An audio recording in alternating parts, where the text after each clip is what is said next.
Oke, selamat datang kembali di Klinik Med 21. Kali ini kita masih akan membahas mengenai persamaan eksponensial ya, konstanta. Nah, di sini jika X1 dan X2 itu memenuhi persamaan ini gitu ya, maka nilai X1 kali X2 kuadrat adalah berapa gitu ya. Oke, untuk soalnya kalau saya tulis di sini aja lah, di sini ya. 1 per akar 5. Di sini pangkat 4x kuadrat dikurangi 6x sama dengan 0,04 pangkat x min 2. Oke ya, seperti ini ya. Ini soal yang tertera di soalnya gitu ya. Nah, kemudian jika X1 dan X2 memenuhi persamaan ini, persamaan yang ini, berarti di sini kita tentuin dulu nilai X1-nya berapa dan nilai X2-nya berapa, atau nanti kita shortcut aja biar agak cepat gitu ya. Kalian lihat di sini.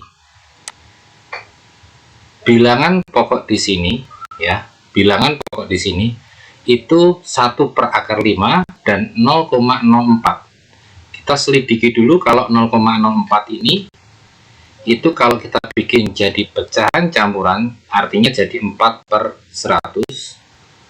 Kita cek dulu. Kemudian kalau 1 per akar 5 itu artinya 1 per 5 pangkat setengah. Kok bisa ya jadi 5 pangkat setengah ya?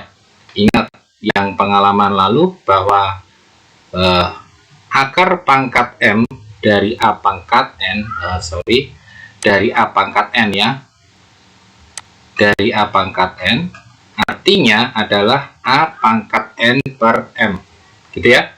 Sehingga kalau di sini ini nggak ada angkanya, di kursornya kalian lihat ini nggak ada angkanya, dianggap angka 2. Kemudian 5 pangkatnya nggak ada angkanya, berarti dianggap 5 pangkat 1.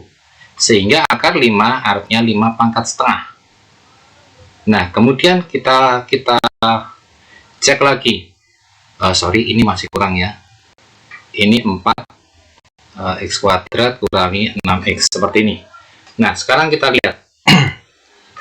Kita mau coba dulu 4 per 100. Kalau kita sederhanakan, saya bagi 4 ini dapat 1, saya bagi 4 ini dapat 25. Oh, ternyata bilangan pokok ruas kiri dan ruas kanan itu sama-sama bentuknya adalah 5 pangkat. Berarti kalau gitu, yang ruas kiri harusnya 1 per 5 pangkat setengah, itu saya bisa ganti jadi 5 pangkat min setengah pangkat 4x kuadrat min 6x yang ruas kiri.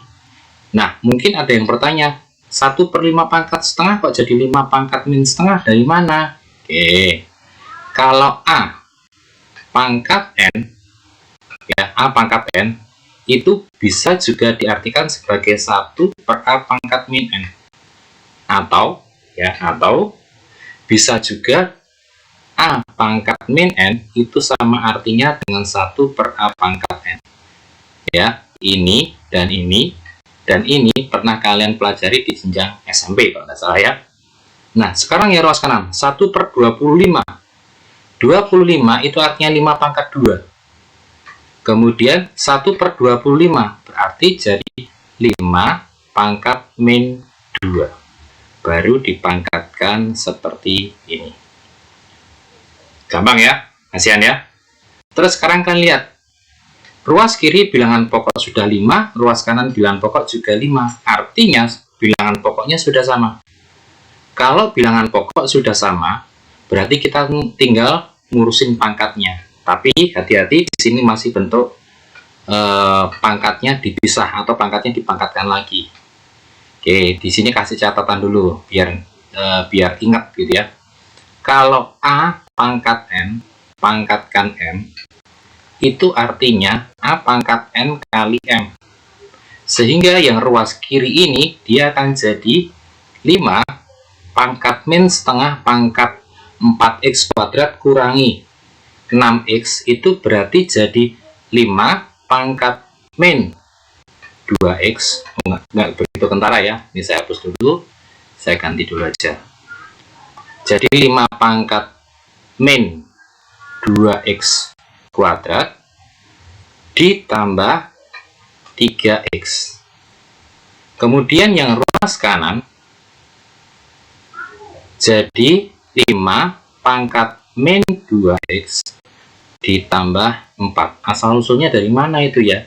Oke, ini dikalikan pelang ini aja, ini kali sini gitu ya. Yang ini juga sama, ini kali sini, seperti itu. Terus, ini bilangan pokoknya udah sama, berarti kata lainnya boleh diabaikan atau dicoret saja, tidak apa-apa.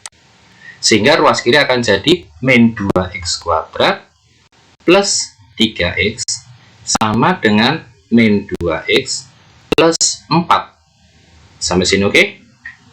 Oke. Ya, sekarang semua yang ada di ruas kanan, ya, semua yang ada di ruas kanan, saya bawa semua ke ruas kiri. Ya, semua saya bawa apa adanya dulu aja lah.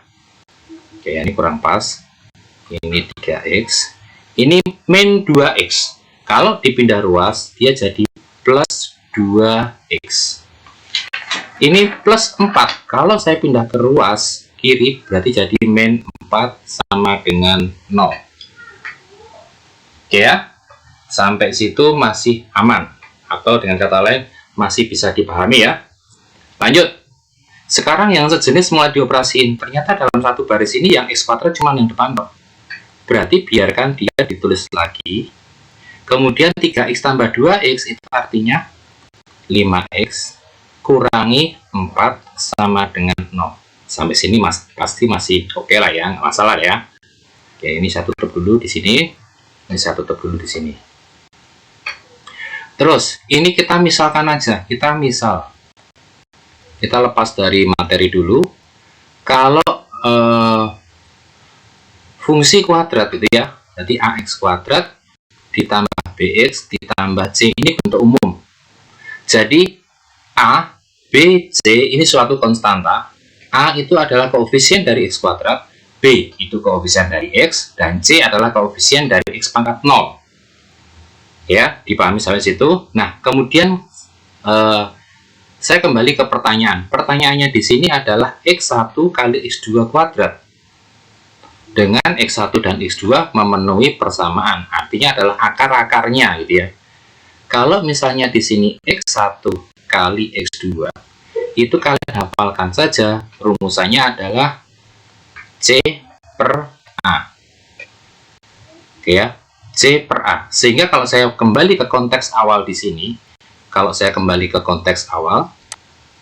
berarti nilai A-nya itu adalah min 2, B-nya adalah 5, C-nya adalah min 4. Sehingga kalau pertanyaannya adalah x1 kali x2 kuadrat, nanti kuadratnya nulisnya nanti aja ya, itu rumusannya adalah C per A, berarti C-nya itu min 4, A-nya itu min 2. Berarti bisa juga diartikan x1 kali x2 sama dengan 2. Bisa ya? Kemudian kalian lihat lagi, coba. Kalian lihat lagi, di sini ada kuadratnya. Berarti di pembahasan ini juga saya kasih kuadrat ya. Saya kasih kuadrat, ini saya juga kasih kuadrat, sehingga kalau ini saya kuadratkan, ini juga ikut kuadrat. Kalau x1 kali x2 ini saya kuadratkan, jawabannya jadi 4. Berarti jawabannya adalah yang A. Oke ya, bisa dipahami ya. Misal sedikit saya tambahin. Kalau pertanyaannya adalah x1 tambah x2, ingat rumusannya adalah min B per A. Manakala nanti soalnya adalah x1 tambah x2 gitu misalnya, ini ya, ini kasih kuadrat gitu ya.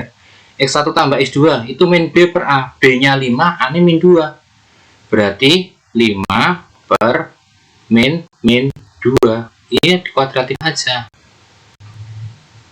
Min bisa dicoret, 5 per 2 kuadrat, artinya jadi 25 per 2 ya, kalau misalnya ada soal x1 tambah x2 kuadrat. Oke, sampai sini bisa kalian pahami? Oke, berarti sudah aman untuk yang nomor ini. Oke ya.